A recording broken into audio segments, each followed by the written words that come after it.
Les saludamos con la paz de Dios. Nos alegra que puedan sintonizar para estudiar la lección de escuela sabática. Estamos ya finalizando este año 2018 y estamos para estudiar hoy obstáculos para seguir al Maestro, que es la lección para diciembre 8. Así que vamos a estar, primero que todo, vamos a orar al Señor para que Él nos guíe en este estudio, en esta investigación. Pastor Antonio. Amante Dios, Rey de los cielos, a tu nombre sea la gloria, la honra y la alabanza. Te damos muchas gracias, Señor, porque nos permites a través de este medio estudiar tu palabra, estudiar la escuela sabática. Te rogamos, Señor, que llegue en el corazón de cada uno de los que la escuchan, que podamos también nosotros tener la sabiduría necesaria para explicarla de acuerdo a tu voluntad. Bendice, oh Dios, a tu pueblo y a todos los que te buscan. Te lo rogamos en el nombre de nuestro Señor Jesús. Amén. Amén. Muy bien, la lección de hoy es acerca de un personaje anónimo, aunque muy famoso, muy destacado. Los tres evangelios sinópticos, Mateo, Marcos y Lucas, lo mencionan. Entonces, el famoso joven rico, del cual vamos a aprender los obstáculos para seguir al Maestro. Y hay varias actitudes allí que podemos aprender, varios elementos muy importantes para reflexionar. En la nota de introducción hay dos palabras que he subrayado. Habla de administrarse como un fiel mayordomo. Entonces habla de administración y habla de mayordomía.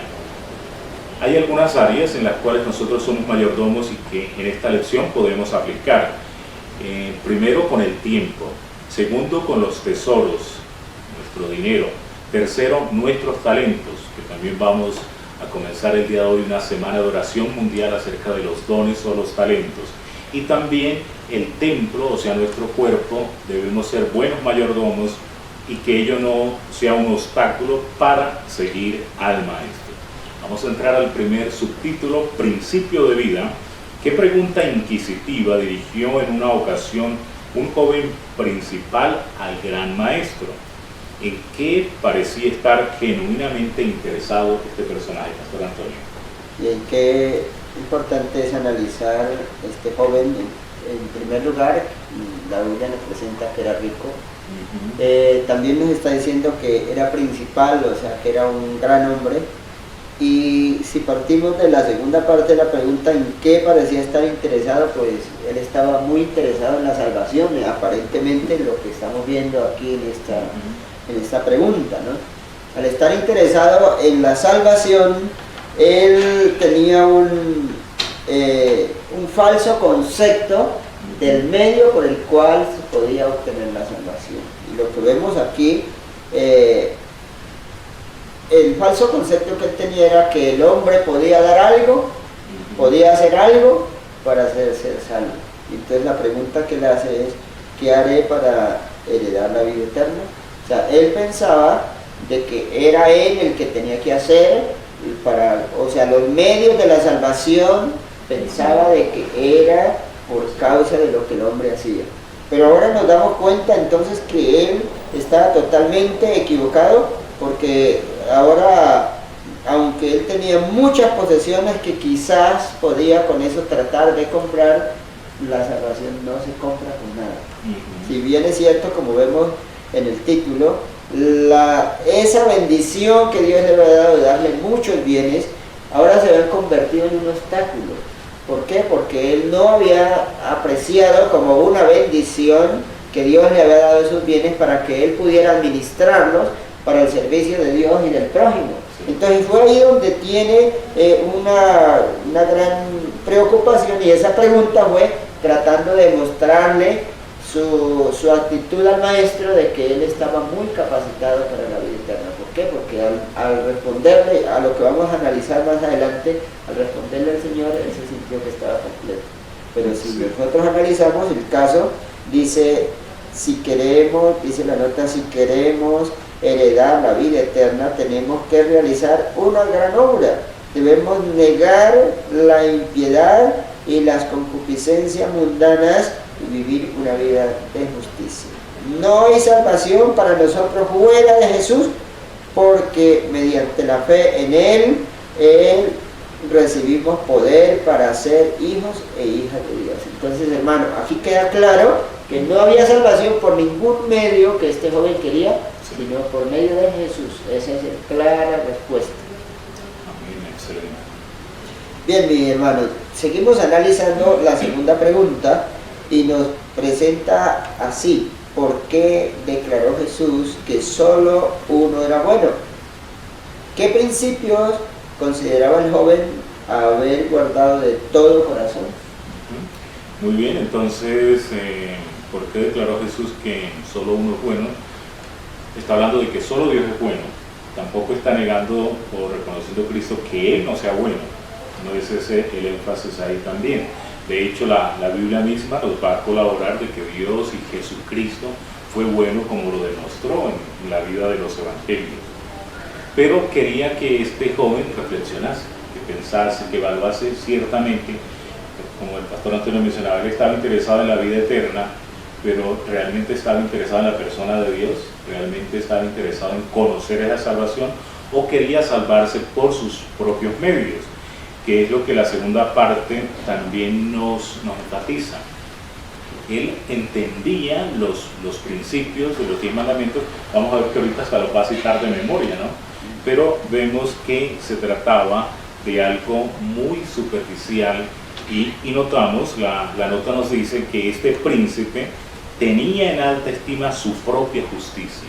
Entonces lo que Dios quería que él reconociese es que ni él, como joven rico, con todas las cualidades, con todos los privilegios, que eran muchos los que él tenía, no era bueno, que solamente el Dios del cielo era bueno y que debía reconocer también a Jesucristo como bueno. Es decir, ¿tú crees que yo soy bueno? ¿Tú crees que yo soy tu Salvador? Ese era el asunto principal para definir el futuro de la vida de este joven rico. Bueno, es una historia muy interesante porque en este diálogo se van desarrollando esta situación. Entonces, estamos en este principio de vida, inicialmente, que encontramos que era fundamental, y ahora vamos a ver principios de la ley. En su respuesta, ¿por qué mencionó Jesús solo ciertos mandamientos?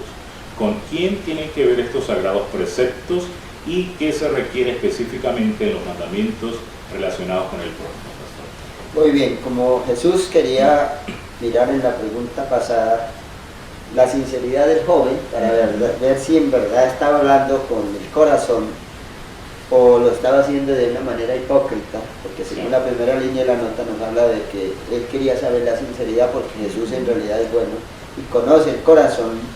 Entonces, en esta tercera pregunta, la respuesta que le da el Señor Jesús es acerca de los mandamientos, pero dice por qué mencionó Jesús solo ciertos mandamientos. Entonces encontramos de que la ley de Dios está dividida en dos partes. Los primeros 4 mandamientos que relacionan el amor a Dios, por eso dice el Señor mismo, dice, toda la ley se encierra en 2 puntos. Primero, un mandamiento, amar a Dios con todo tu corazón y con toda tu alma y con toda tu mente, y el segundo es similar, amar al prójimo como a ti mismo. Entonces, ahora el Señor Jesús quería hacer como una evaluación en relación al verdadero amor con lo que él estaba haciendo, porque él estaba manifestando que él había guardado los mandamientos. Y el Señor entonces le presenta los mandamientos que tienen que ver con amor al prójimo. Pero resulta que el joven en su corazón no amaba, no manifestaba amor por el prójimo. Sí. Entonces por eso el Señor le presenta primero los 6 mandamientos que tienen que ver con amar al prójimo. Y ahora él le responde, todo esto lo he guardado, ¿qué más me falta? O sea, como que él dice, se sentía completo porque él no entendía a profundidad qué significaba amar al prójimo. Pero ahora el Señor Jesucristo quiere probarlo y entonces le presenta, digamos, al presentar la segunda parte, le muestra que él necesitaba ahora con quién tienen que ver estos sagrados preceptos. Era la pregunta, ya dijimos que con el prójimo, pero ¿qué se requiere específicamente? Entonces se requiere de tener un amor nacido de Dios para poder amar a los demás. Porque si nosotros no amamos a los demás, entonces no podemos nosotros mismos amar a Dios. Porque en eso es el principio. El principio dice, el que no ama, no ha conocido a Dios, porque Dios es amor. Entonces por eso, en este caso, los principios de la ley de Dios tienen que venir basados por el amor. Él, a la letra, seguramente había guardado esos 6 mandamientos, pero en realidad ni había guardado los 6 mandamientos, ni había guardado los 4.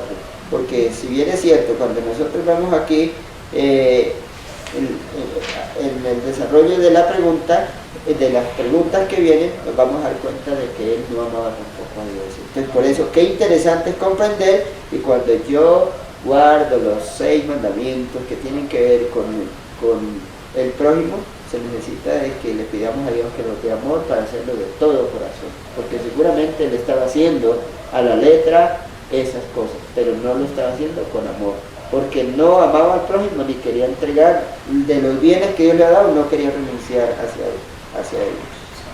Dice una línea de la nota, dice, la ley de Dios es la única norma correcta de la santidad. Dice, pero esta ley será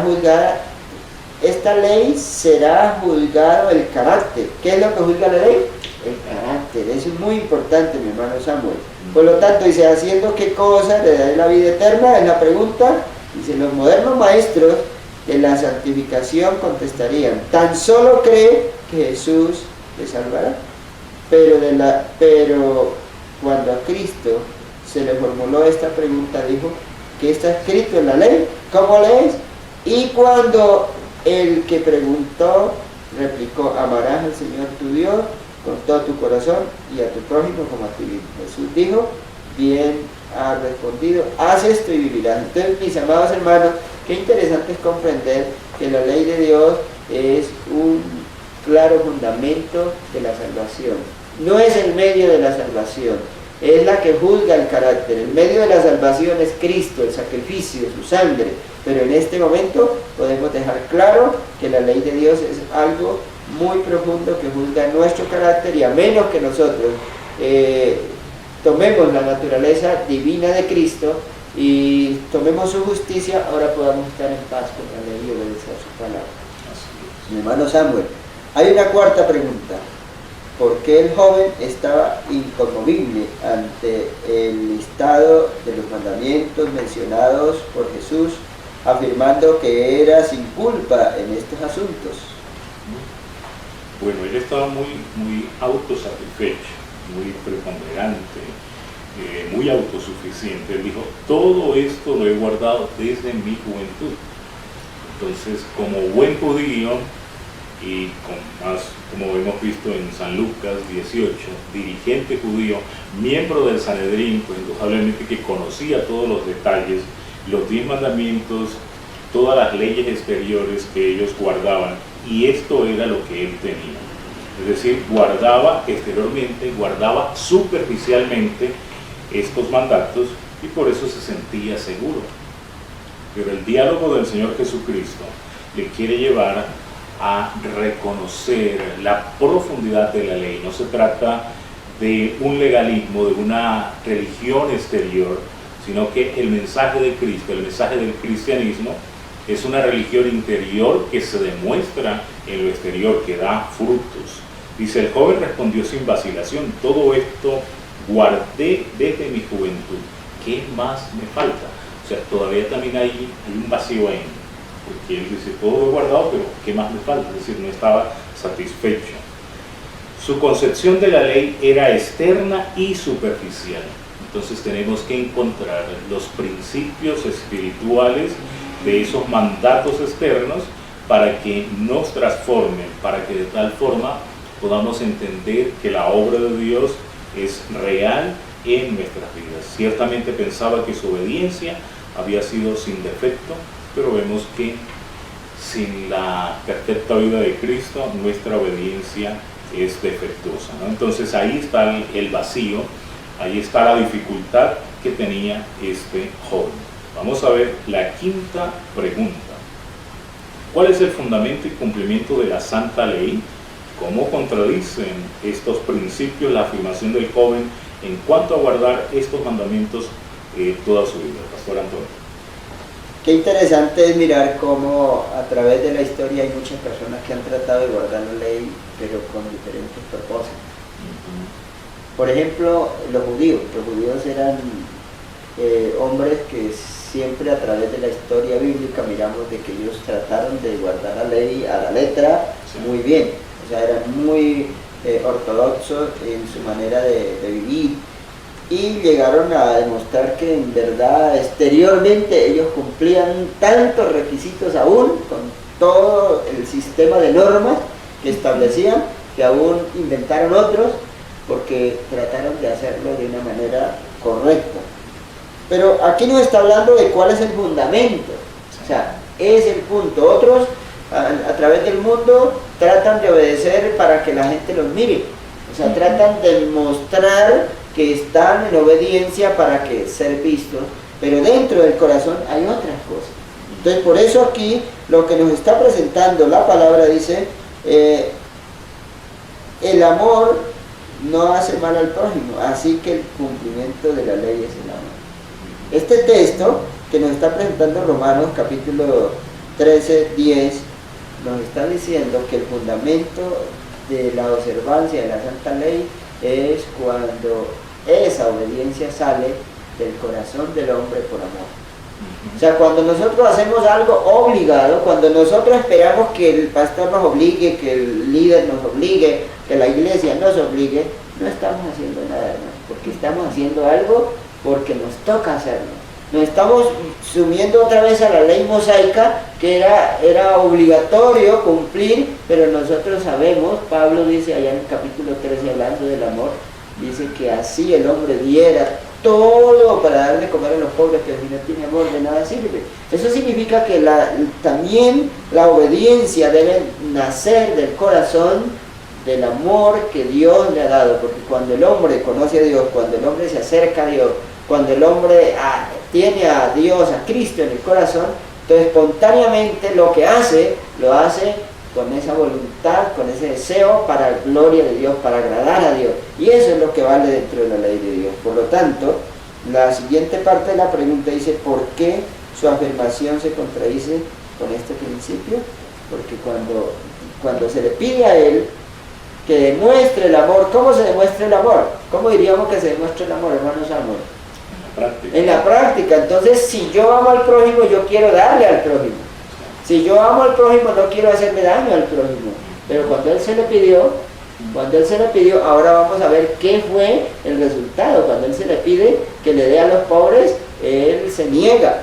Pero mira, ¿por qué? Porque él estaba pensando que la ley era una letra muerta, que no tenía solamente él a la letra, los judíos mismos a la letra se vieron. Pablo dice que ellos se vieron a la letra que no habían violado la ley. Pero en realidad nosotros también muchas veces a la letra decimos, no, lo hemos matado. Por decir algo, la ley dice, no matarás. Y yo digo, no, yo no he matado, pero yo vivo odiando al hermano. Yo vivo odiando a los hermanos, o vivo odiando al vecino. Pero digo, no he matado porque no he matado literalmente. Pero ¿cómo está mi corazón? Estoy lleno de odio. Y entonces yo digo, no he adulterado, porque pues no me ha acostado con ninguna mujer que no es mi esposa. Pero ¿cómo está mi corazón si yo vivo deseando a las mujeres que hay?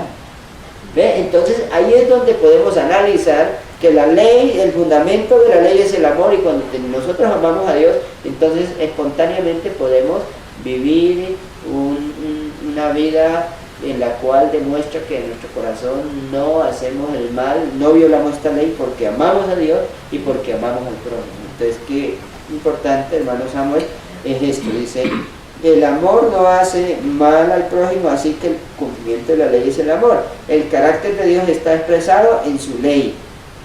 Dice, los principios de su ley deben ser la misma fuente de cada acción tuya. La ley de Dios, por su naturaleza misma, es inmutable. Es una revelación de su voluntad y del carácter de su autor. Dios es amor y su ley es amor. Sus dos grandes principios son el amor a Dios y al hombre. El amor, pues, es el cumplimiento de la ley. Entonces, qué interesante que quede esto en nuestro corazón. La sexta pregunta, hermano Samuel, nos dice, ¿qué instrucciones dio Jesús al joven para que pudiese ser su seguidor? Y al hacer esto, ¿le pidió más a él que a los demás? Bueno, Jesús está dando los requisitos del discipulado.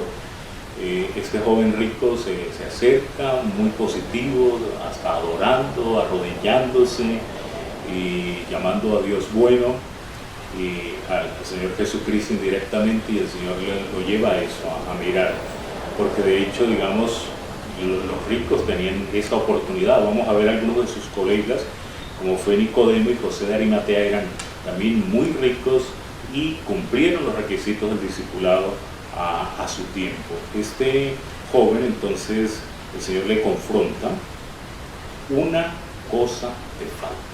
No le da muchas cosas, un detalle, pero el detalle clave y principal. Quizás eso también puede ser la experiencia de nuestras vidas. No se trata de cumplir tantos requisitos, sino qué cosa es la que nos impide hacer ese compromiso del discipulado con el Señor, o ese compromiso de aceptarlo como nuestro Salvador y como nuestro Señor. Una cosa te falta, y cuando Él recibe la propuesta: vende lo que tienes, dalo a los pobres y tendrás tesoro en el cielo, le estaba dando el Señor Jesucristo esa opción, esa salida: y ven y sígueme. Entonces quería librarlo de esas ataduras, de ese yugo, del mal manejo de las riquezas, que, como decimos, no son malas. En la Biblia tenemos a hombres ricos muy fieles al Señor. Quizás hay 4 aspectos del peligro de las riquezas. Número 1, que animan a la autosuficiencia. Número 2, que tienden a crear compromisos sociales y prioridades propias de este mundo. Número 3, tienden a fomentar el egoísmo y la avaricia. Y número 4, sustituyen al Señor Jesús como Rey y Señor de nuestras vidas. Y creo que eso podemos notar entonces en este joven, que yo lo veo como un adventista porque cree en el advenimiento del Mesías, como un reformador porque practicaba lo que nosotros practicamos, es decir, guardaba la ley, lo ha dicho, dentro de esos 10 mandamientos el sábado. Seguramente que sería vegano, o guardaba las leyes dietéticas alimentarias que tenían los judíos. Hacía obra misionera porque tenían esas cualidades de ganar prosélitos, pero tristemente le faltaba tener al Señor en su corazón. Una cosa, le faltaba esa determinación, esa decisión de seguir a Jesús, para que su vida entonces no estuviese ambivalente, era frío o era caliente. Y Dios quiere eso de nosotros, una decisión para honra y gloria de Dios. Ya solo 2 líneas en la nota, dice: millares están pasando por una prueba y pesan a Cristo contra el mundo, y muchos eligen al mundo. Esta lección nos está probando. ¿Quién controla tu vida? Las riquezas, la fama, tus cualidades, tus talentos. ¿Es Cristo o es el mundo? Y tenemos que decidir en esta oportunidad. Vamos a la última pregunta: el obstáculo de las riquezas. Cuando Jesús pidió a los otros discípulos abandonar su presente situación, ¿cómo respondieron? Pero cuando el joven recibió el llamado para ser uno de los discípulos del Salvador, ¿estuvo dispuesto a practicar la abnegación y seguirle? Y además agregan: ¿cómo responderíamos si estuviéramos en esa situación? Hermano Samuel, qué interesante es analizar que ahora la última línea de la nota que acabamos de pasar dice: la entrega del yo es la sustancia de la enseñanza de Cristo. O sea, en este caso, la pregunta que me está haciendo: ¿estuvo dispuesto a practicar la abnegación a este joven? Pues nos damos cuenta que no. Aunque él creía que estaba obedeciéndole a Dios y que estaba haciendo todo para, según la respuesta de Cristo, estaba guardando los mandamientos para tener la vida eterna, entonces el Señor Jesucristo le prueba solamente, nótese bien, el Señor Jesús le prueba en 2 cosas: en si amaba al prójimo y si amaba a Dios, así literalmente resumido. Lo prueba. ¿Cómo amaba al prójimo? Le dice: vende todo lo que tiene y dalo a los pobres. O sea, va a aportarle a los pobres. Eso no fue aceptable. Y le dice: al vender todo lo que tiene y darlo a los pobres, tú ven y sígueme. O sea, le ofrece ahora la oportunidad de ser un seguidor de Cristo y de tener la vida eterna por medio de Cristo. pero entonces dice que el joven se puso muy triste porque tenía muchas propiedades y entonces salió y se fue. ¿Qué quiere decir?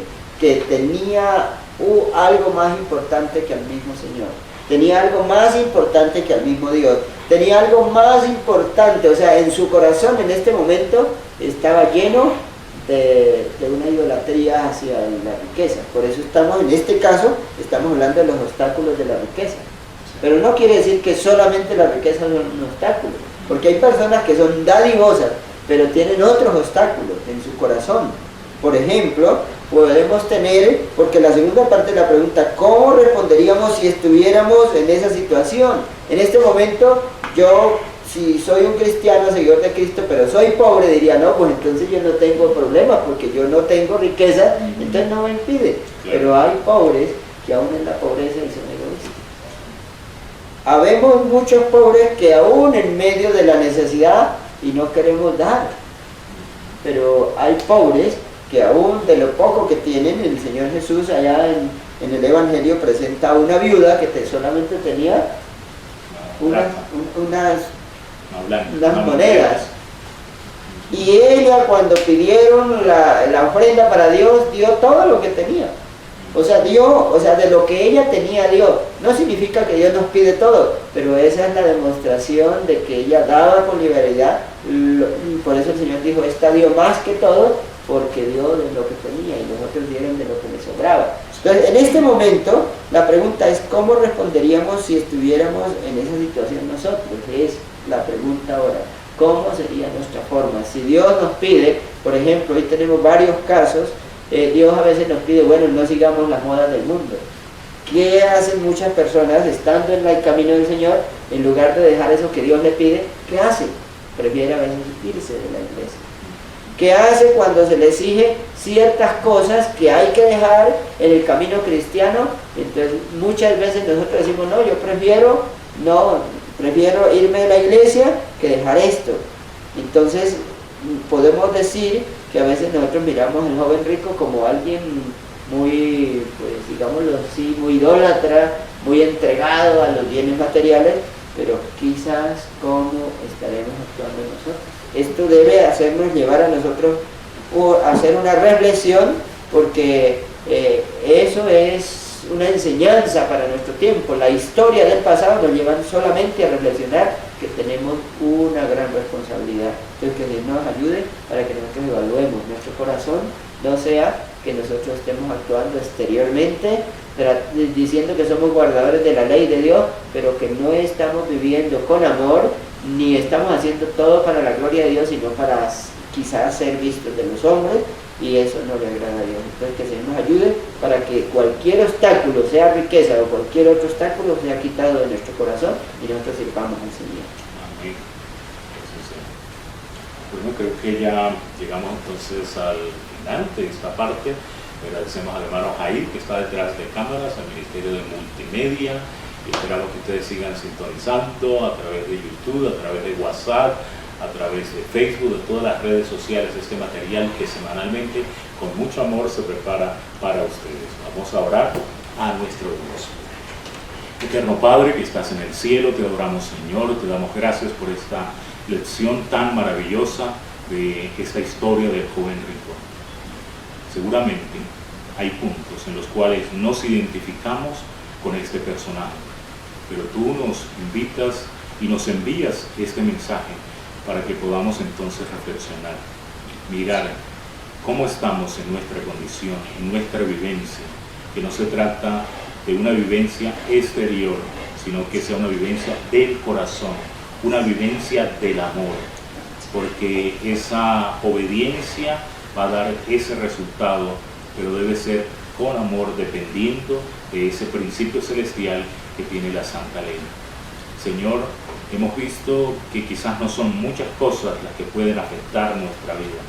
A este joven solo una cosa le hacía falta: que los amigos que escuchan este video, que escuchan este programa, también puedan reflexionar, y si hay alguna cosa en sus vidas que les impide vivir con el Señor, puedan dejarlo de un lado y consagrarte tu vida, consagrar su ser, su corazón para la vida eterna. como también nos ayudes en el discipulado, para que si nos falta alguna cosa, pueda ella ser quitada y podamos dar un servicio pleno y perfecto en tu causa, Señor. Quédate en cada corazón, bendíceles con tu Santo Espíritu y que tu palabra pueda ser de bendición para cada uno de los oyentes. Lo pedimos en el glorioso nombre de Cristo Jesús. Amén. Amén.